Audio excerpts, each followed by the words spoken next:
हिंदी अनुवाद। किसी समय की बात है, एक बहुत ही सुंदर गांव हुआ करता था जिसका नाम हरिपुर था। उस गांव में दो भाई रहते थे, रतनलाल और सुशील। रतनलाल बहुत अमीर आदमी था, उसे धन संपत्ति की कोई कमी नहीं थी। जबकि दूसरी ओर उसका छोटा भाई सुशील बहुत गरीब था। वह दिन भर अपने छोटे से खेत में मजदूरी करके किसी तरह अपने परिवार का गुजारा करता था। दोनों के माता पिता की एक दुर्घटना में मृत्यु हो गई थी।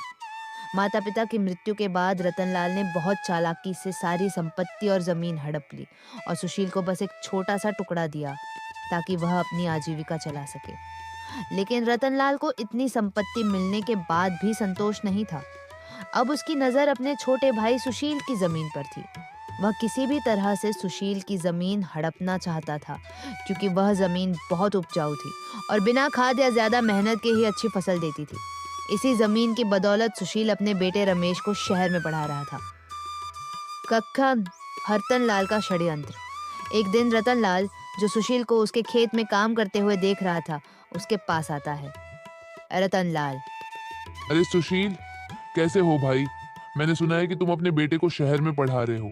इतनी छोटी सी जमीन पर खेती करके तुम अपने बेटे की पढ़ाई का खर्च कैसे उठा पाओगे? पैसे कहाँ से लाओगे? भाई, बचत तो नहीं हो पाएगी, लेकिन मैं कोई ना कोई इंतजाम कर लूंगा। अगर कुछ ना हुआ तो कर्ज ले लूंगा, लेकिन अपने बेटे को जरूर पढ़ाऊंगा ताकि उसे मेरी तरह संघर्ष न करना पड़े। रतनलाल, अरे छोटे भाई, कैसी बातें कर रहे हो? जब मैं तुम्हारा बड़ा भाई यहाँ मौजूद हूँ तो तुम किसी और से कर्ज क्यों लोगे? मैं तुम्हें पैसे दूंगा। भाई, मैंने आज तक गांव में किसी से कोई उधार नहीं लिया, तो अब कैसे ले सकता हूँ? अरे इसमें क्या दिक्कत है? तुम मेरे भाई हो, मुझसे ले सकते हो, और बदले में बस अपनी जमीन को गिरवी रख दो जैसे बाकी गांव वाले करते हैं। नहीं भाई, मैं अपनी जमीन गिरवी नहीं रख सकता। इसी खेत की बदौलत मैं अपने बेटे रमेश को शहर में पढ़ा पा रहा हूँ और घर चला पा रहा हूँ। मेरे पास सिर्फ यही एक खेत है, इसलिए मैं इसे नहीं दे सकता। मुझे पूरा विश्वास है कि इसी खेत से मैं अपने बेटे को पढ़ाकर एक बड़ा आदमी बनाऊंगा। रतनलाल को सुशील की बात सुनकर बहुत गुस्सा आ गया और वह घर चला गया।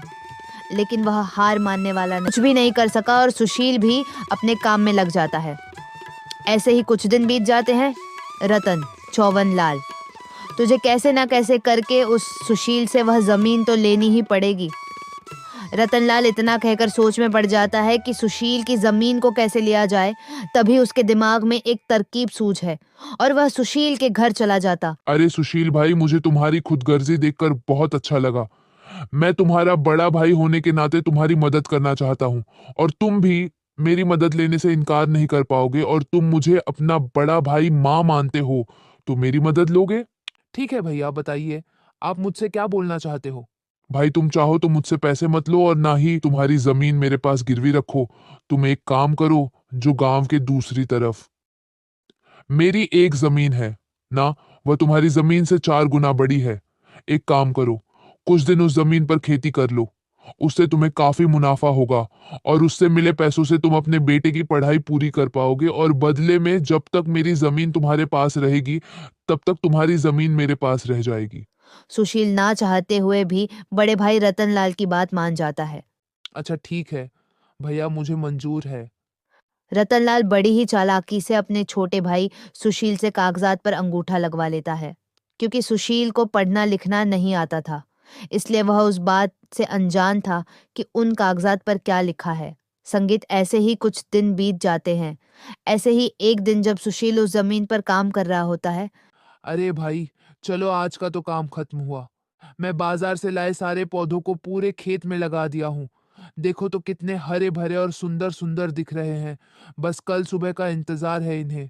मैं कल सुबह फटाफट आकर सींच दूंगा। चलो मैं भी अब घर चलता हूँ। बहुत थका हो रही है, साथ ही साथ बहुत जोरों की भूख भी लगी है। आज भाग्यवान को बोलूंगा मस्त मटर की सब्जी बनाए, फिर खाकर आराम शहनो रात को सो जाऊंगा। चलो भाई। इतना कहकर सुशील खुशी खुशी अपने घर चला जाता। संगीत है और अगले दिन फिर सुबह सुबह सुशील अपने खेत में वापस आकर देखता है तो वह देखकर हैरान हो जाता है। उसके सारे पौधे मर चुके थे। उसे पता चलता है कि उसके भैया ने उसे ठग लिया है। यह तो एक बंजर जमीन है। हे भगवान, ये क्या हो गया? मेरा तो बहुत नुकसान हो गया। हे भगवान, मेरा तो पूरा खेत बर्बाद हो गया। हाय रे, अब मैं इस महीने का अपने घर का गुजारा कैसे करूंगा? भैया ने मुझसे झूठ बोला। ये तो एक बंजर जमीन है। चलो, चलो, अभी अभी भैया के पास जाता हूँ और बोलूंगा, मुझे वापस लौटा दीजिए। सुशील। अंदर ही अंदर बहुत दुखी हो जाता है और दुखी मन को लेकर वह अपने भैया रतनलाल के घर चला जाता। संगीत है। अरे भैया, आपकी जमीन मेरे किसी काम की नहीं है, क्योंकि आपकी जमीन एक बंजर जमीन है। इसलिए आप मुझे मेरी जमीन वापस लौटा दीजिए। क्या रे सुशील, पहले तू यह बता तू किससे पूछ के अंदर आया, और तुम यह मत भूलो तुमने इन पेपर पर अंगूठा लगाया था और इन पेपर पर साफ साफ लिखा था कि तुम्हारी जमीन अब मेरी है, और वो भी तुम्हारी सहमति से हमने अपनी जमीन अदली बदली कर ली है। अब तुम्हारा इस जमीन पर कोई अधिकार नहीं है। तुम यहाँ से चले जाओ और जाकर अपनी उस बंजर जमीन पर खेती करो, और चल निकल यहाँ से, और दोबारा यहाँ आया तो तेरे ऊपर मैं पुलिस केस कर दूंगा। सारे कागजात पर सुशील का अंगूठा लगाने के कारण सुशील कुछ नहीं कर पाया और चुपचाप दुखी होकर वहां से अपने घर चला गया। ऐसे ही दिन बीतते हैं और एक दिन रमेश शहर से गांव अपने पिताजी के पास पढ़ाई की फीस के लिए फोन करता है। पिताजी, महीना पूरा हो गया है, कृपया मेरी फीस भिजवा दीजिएगा। बेटा मुझे माफ करना, घर में बहुत बड़ी समस्या आ गई है। अभी मैं तुम्हारा फीस नहीं दे सकता हूँ। मैं क्या करूँ, घर का गुजारा सभी बहुत मुश्किल से हो पा रहा है। सुशील सारी बात अपने बेटे को बता देता है। मुझे माफ करना बेटा, लेकिन अब मैं तुम्हें और नहीं पढ़ा सकता, क्योंकि मेरा आय का स्रोत अब कुछ भी नहीं है। अच्छा ठीक है पिताजी, मैं कल ही गांव आकर समस्या का हल निकालता हूँ। आप बिल्कुल भी चिंता मत कीजिए। कल सुबह मैं आता हूँ। कि फीस समय पर ना मिलने के कारण रमेश को अपनी पढ़ाई बीच में ही छोड़नी पड़ती है। संगीत। अरे वाह भाई वाह! हाँ, गांव का वातावरण मजा ही आ गया। शहर में रहकर सिर्फ पोल्यूशन ही पोल्यूशन। कितना शुद्ध वातावरण है। भाई, अरे क्या हो भैया? हरिपुर, चलिए क्या है क्या बन। मैं भी वही जा रहा हूँ भाई। सामान रख दो पीछे। संगीत घर पहुंचने के बाद सुशील रमेश को सारी सच्चाई बता देता है कि किस तरह रतनलाल ने उसकी जमीन हड़प ली। पिताजी, मेरे पास एक तरकीब है। मैं जैसा बोलता हूँ आप वैसा करिए। रमेश सारी तरकीब अपने पिताजी को बताता है। फिर दोनों रात होने तक का इंतजार करते हैं। रात के 11 बज चुके थे। सारे गांव वाले सो रहे होते हैं कि तभी दोनों बाप बेटे एक एक घड़े लेकर अपने घर से बाहर निकलते हैं और अपने खेत की ओर चल देते हैं। खेत जाकर दोनों बाप बेटे दोनों घड़ों को जगह जगह जमीन खोदकर दफना देते। संगीत है। अगले दिन पूरे गांव में चर्चा हो जाता है कि खेती की खुदाई के दौरान सुशील के खेत से 2 सोने से भरे घड़े निकले। संगीत है। गांव के हर कोने में सिर्फ सुशील की ही चर्चा हो रही होती है। अरे भाइयों, तुम लोगों ने सुना कि आज सुशील के खेत से 2 सोने से भरा घड़ा निकला है? अरे हाँ भाई, मैं तो देखने भी गया था। सच में 2 घड़े निकले हैं, वह भी सोने के सिक्कों से भरे हुए। अरे लेकिन भाई क्यों? वह तो एक बंजर जमीन थी ना, वहां तो कुछ भी नहीं उगता था। तो खजाना कैसे निकल गया भाई? अरे नदीम भाई, खजाना ऐसे ही जगह में ही तो निकलते हैं। अब सुशील उन्हें बेचकर बहुत अमीर हो जाएगा। उस सुशील की तो किस्मत ही चमक गई। ये सुनकर रतनलाल बहुत ही ज्यादा बौखला जाता है। आखिर कैसे, आखिर कैसे ऐसे हो सकता है? उस बेकार सी बंजर जमीन पर सोने से भरा घड़ा कैसे निकल सकता है? वो भी दो दो, मतलब रतनलाल उस जमीन पर और भी खजाने हो सकते हैं। इससे पहले कि वह सुशील सारे घड़े खोद कर जमीन से निकाल ले, मुझे उससे अपनी जमीन वापस लेनी पड़ेगी। रतनलाल तुरंत बौखला हुए सुशील के घर चला जाता है। अरे सुशील भाई, मुझे मेरी जमीन वापस चाहिए। तुम मुझे मेरी जमीन वापस कर दो और तुम तुम्हारी जमीन वापस ले लो। पर भैया, हमने तो वह जमीन आपस में अदली बदली कर ली थी ना, और अब आपकी जमीन मेरी है और मेरी जमीन आपकी, और आप ही ने तो मुझसे कागजात पर अंगूठा लगवाया था, और अब भला आप मुझसे वह जमीन क्यों मांग रहे हो? अरे मेरे प्यारे छोटे भाई, मैं तो उस दिन तुमसे मजाक कर रहा था, ताकि तुम उस जमीन पर मेहनत करो और फसल लगाकर अपने बेटे को आगे तक पढ़ा सको। और यह देखो, यह रहे उस जमीन के पेपर। अब मुझे तुम मेरी जमीन वापस कर दो। रमेश रतनलाल की सारी बातें सुनकर बोलता है। आपको आपकी जमीन वापस मिल जाएगी, लेकिन मेरी एक शर्त है, वह आपको माननी पड़ेगी। क्या क्या? 6 शर्त। शर्त है? क्या शर्त है?